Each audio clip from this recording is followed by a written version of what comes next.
Assalamualaikum warahmatullahi wabarakatuh.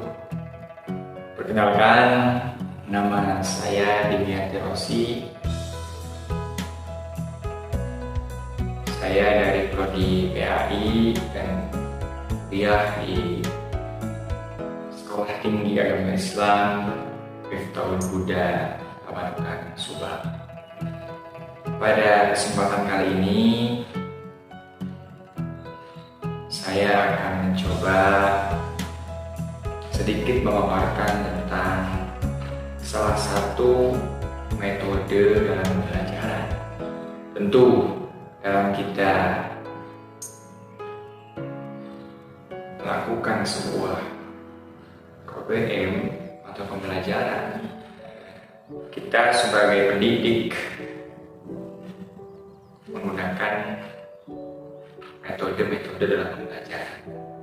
Dan insya Allah pada kesempatan hari ini saya akan coba memaparkan salah satu metode pembelajaran di mana video ini saya buat untuk memenuhi tugas mata kuliah micro teaching dengan dosen pengampu, yaitu beliau Bapak Dr. Muhammad Rifki MPD MPDI. Baiklah, langsung saja. Yang pertama, saya akan beritahu bahwasannya metode pembelajaran yang akan saya bahas yang pertama adalah metode Student Teams Achievement Division, atau dapat disingkat dengan STAD. Dimana sebelum kita lebih lanjut membahas tentang metode STAD, kita harus mengetahui dulu definisi atau pengertian daripada STAD itu sendiri. Dan pertama, di slide yang kedua ini, metode STAD, sebelum kita menyimpulkan definisinya, kita harus mengambil pengertian STAD dari beberapa ahli, atau kita harus mengambil referensi dari beberapa ahli sehingga pada akhirnya kita dapat menyimpulkan pengertian STAD dari beberapa hal. Di mana dalam PowerPoint ini saya akan masukkan yang pertama menurut Robert Slavin mengungkapkan bahwa metode pembelajaran STAD adalah strategi menciptakan suatu tim berkemampuan majemuk, berlatih untuk mempelajari konsep keahlian secara bersama-sama. Slavin dalam Suherti dan Ibrahimah 2016 halaman 83. Itu pengertian yang pertama. Sedangkan menurut yang kedua, menurut Trianto 2017, Student Teams Achievement Division merupakan salah satu metode dari pembelajaran kooperatif yang menggunakan kelompok-kelompok kecil dengan jumlah anggota yang kelompok 4 sampai 5 orang serta didik secara heterogen. Kemudian pengertian heterogen sendiri ya. Jadi metode STAD ini mengelompokkan menurut Trianto ya, jadi grup anak didik kita, dan pembagiannya itu secara heterogen. Maksud heterogen di sini adalah kita membagi anak itu campuran. Maksudnya dari berbagai tingkat kecerdasan anak, dari berbagai karakter anak, dari berbagai sifat anak, sehingga dengan adanya sistem penyampuran ini si anak dapat yang tadinya tidak suka bergaul ketika sekelompok dengan anak-anak yang suka bergaul atau aktif, ya mudah-mudahan dia menjadi aktif. Jadi tidak mendiskriminasi ini kelompok ini khusus untuk orang kaya, tidak. Kita membuat kelompok dalam sistem ada ini dengan heterogen, campuran, ya. Sehingga dari referensi tersebut dapat disimpulkan bahwa metode STAD adalah pembelajaran dengan cara siswa ditempatkan dalam tim belajar beranggotakan 4 sampai 6 orang yang merupakan campuran dari siswa yang memiliki variasi karakter. Jadi itu ya definisi STAD secara singkat. Kemudian dalam menerapkan metode STAD dalam pembelajaran, kita perlu mengetahui langkah-langkah yang harus kita lakukan untuk menerapkan metode STAD ini. Langkahnya ada 6. Yang pertama, menyampaikan tujuan pembelajaran. Dalam pembelajaran dengan metode ini, guru terlebih dahulu perlu menyampaikan tujuan pelajaran umum dan khusus serta motivasi siswa mengenai topik atau materi ajar. Jadi sebelum kita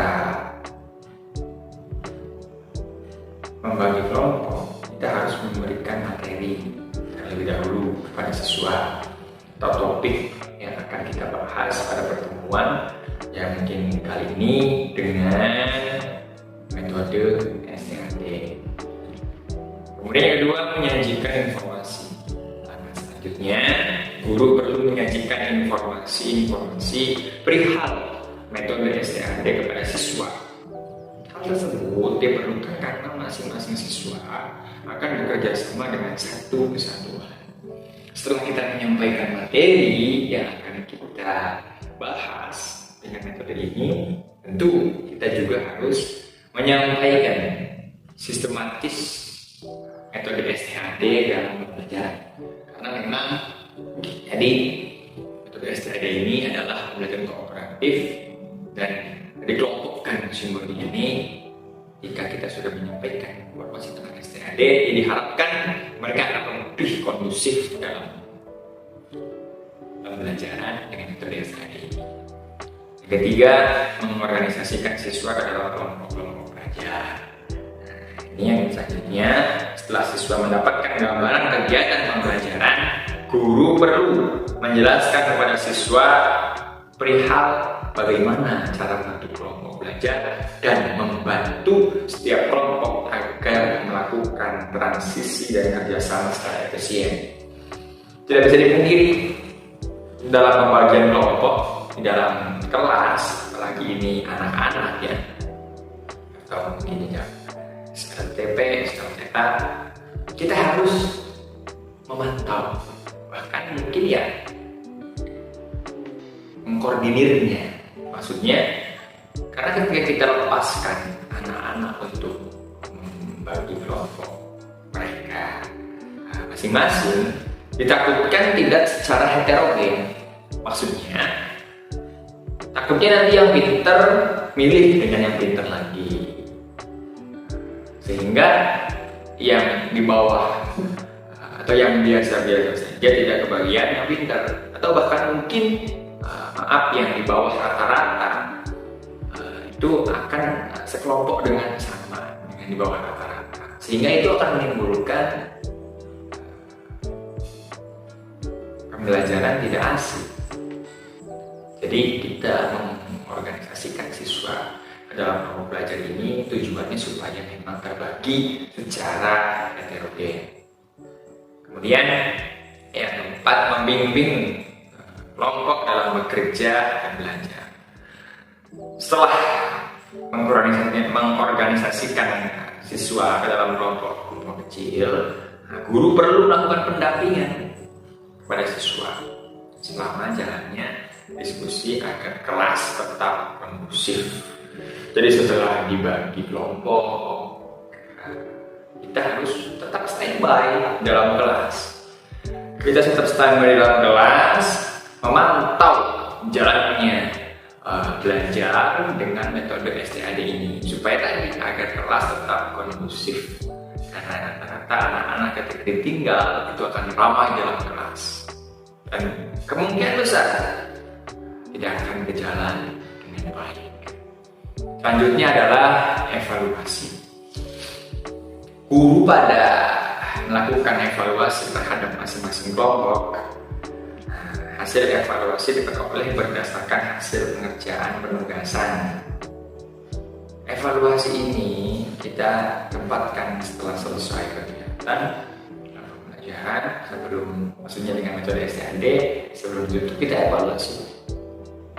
Evaluasi bagaimana jalannya pembelajaran pada pertemuan kali ini, ya baik secara individu maupun secara kelompok. Jadi kita punya nilai individu bagi anak-anak dan kita juga punya nilai kelompok. Tidak bisa disamakan. Selain itu, evaluasi juga diperlukan berkaitan dengan perencanaan pembelajaran selanjutnya.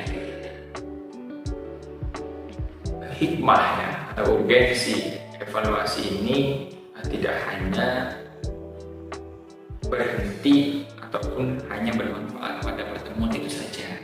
Namun evaluasi ini bisa bermanfaat untuk penilaian kita pertemuan ke depannya. Maksudnya seperti contoh metode STAD ini cocok tidak kita terapkan di kelas ini atau dengan pembelajaran materi ini cocok atau tidak. Seandainya cocok, pertemuan ke depannya bisa kita lakukan, bahkan bisa dikembangkan. Seandainya kurang cocok, maka kita bisa telaah apa kekurangannya. Mungkin kita ganti metode yang lain. Dan yang terakhir langkahnya adalah memberikan penghargaan. Nah, tahap akhir ini dari metode pembelajaran ini adalah pemberian penghargaan terhadap masing-masing kelompok. Reward Penghargaan tersebut diperoleh berdasarkan hasil penugasan yang telah diberikan sebelumnya. Dengan adanya penghargaan dan hadiah, maka dapat memberikan semangat kepada anak dalam berkompetisi yang sehat.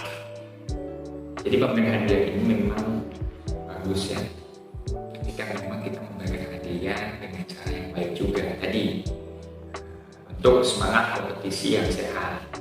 Semangat tersebutlah memicu kepekaan antar siswa dalam bekerja sama.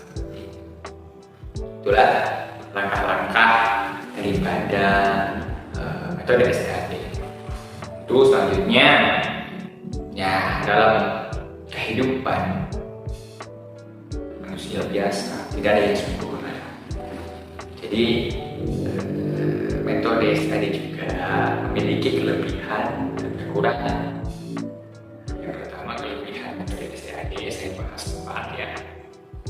Pertama, siswa bekerja sama dalam mencapai tujuan dengan menjunjung tinggi norma kelompok. Maksudnya norma-norma untuk bekerja sama. Ini adanya menghargai pendapat orang lain, mendengarkan pendapat orang lain, dan sebagainya. Yang kedua, siswa aktif membantu dan memotivasi semangat untuk berhasil bersama. Tentu dengan adanya bekerja sama, siswa saling membantu untuk mencapai tujuan dari kelompok tersebut. Yang ketiga, aktif berperan sebagai tutor sebaya untuk lebih meningkatkan keberhasilan kelompok. Karena terkadang anak-anak itu lebih nyaman, lebih suka ketika dikerjakan dengan teman sebayanya. Maka adanya metode STAD ini kelebihannya di antaranya tadi sebagai tutor sebaya untuk lebih meningkatkan keberhasilan kelompok. Maksudnya si anak ini lebih nyaman atau tidak grogi ketika diajarkan oleh teman sebayanya. Adanya seperti itu karakter daripada anak. Dan yang keempat, interaksi antar siswa seiring dengan peningkatan kemampuan mereka dalam berpendapat. Juga biasanya ketika ngobrol berpendapat dengan sama teman itu lebih leluasa, lebih tadinya nyaman juga ketika antar teman. Karena kalau dengan guru ngobrol ada rasa grogi, maka ketika dengan teman ini mengasah siswa dalam meningkatkan kemampuan mereka dalam berpendapat. Itu kelebihan-kelebihan daripada metode STAD. Yang kekurangannya juga saya cantumkan 4 ya.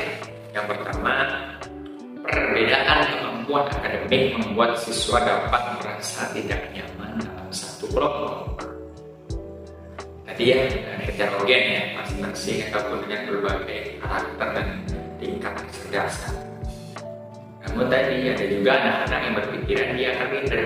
Maka dari itu, tugas kita dalam tadi langkah mengorganisasi, kemudian mengontrol ya daripada jalan STAD ini, supaya si anak yang memiliki sifat tidak nyaman kita buat sedemikian rupa supaya nyaman. Pemahaman lah pada mereka supaya nyaman. Yang kedua, membutuhkan waktu yang lebih lama bagi guru sehingga pada umumnya guru tidak mau menggunakan pembelajaran metode STAD. Maksudnya, tentu kita akan mengelompokkan dulu anak-anak, kemudian menerangkan sistem belajarnya, materi ajarnya, sehingga relatif lebih lama daripada mungkin metode yang lain. Tapi insya Allah ketika kita mampu mengkoordinirnya dengan baik, ini akan menjadi sebuah metode yang baik juga untuk pengajaran. Yang ketiga, membutuhkan kemampuan khusus guru sehingga tidak semua guru dapat melakukan pengajaran metode ini.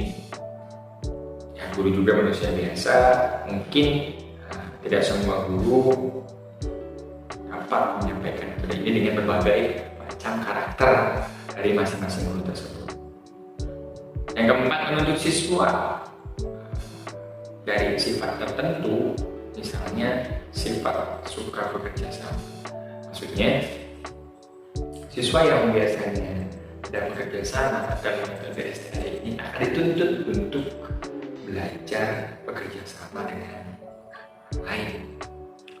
Itu ya tadi pemaparan daripada metode STAD, mulai dari definisinya, kemudian langkah-langkahnya, kelebihan dan kekurangannya, sehingga dapat kita tarik kesimpulan. Yang pertama, metode STAD adalah pembelajaran dengan cara siswa ditempatkan dalam tim belajar beranggotakan 4-6 orang yang merupakan campuran dari siswa yang memiliki macam-macam karakter. Yang kedua, langkah-langkahnya adalah menyampaikan tujuan pembelajaran, menyajikan informasi, mengkoordinasikan siswa ke dalam kelompok belajar, membimbing kelompok dalam bekerja dan belajar, evaluasi, dan terakhir memberikan penghargaan atau reward. Yang ketiga, kesimpulannya, di antara kelebihan metode STAD adalah siswa bekerja sama dalam mencapai tujuan dengan menjunjung tinggi norma-norma kelompok. Sedangkan kekurangannya menuntut sifat tertentu dari siswa, misalnya sifat suka bekerja sama. Oke, itu tadi sedikit pembahasan pemaparan yang sudah saya sampaikan mengenai metode STAD. Terima kasih telah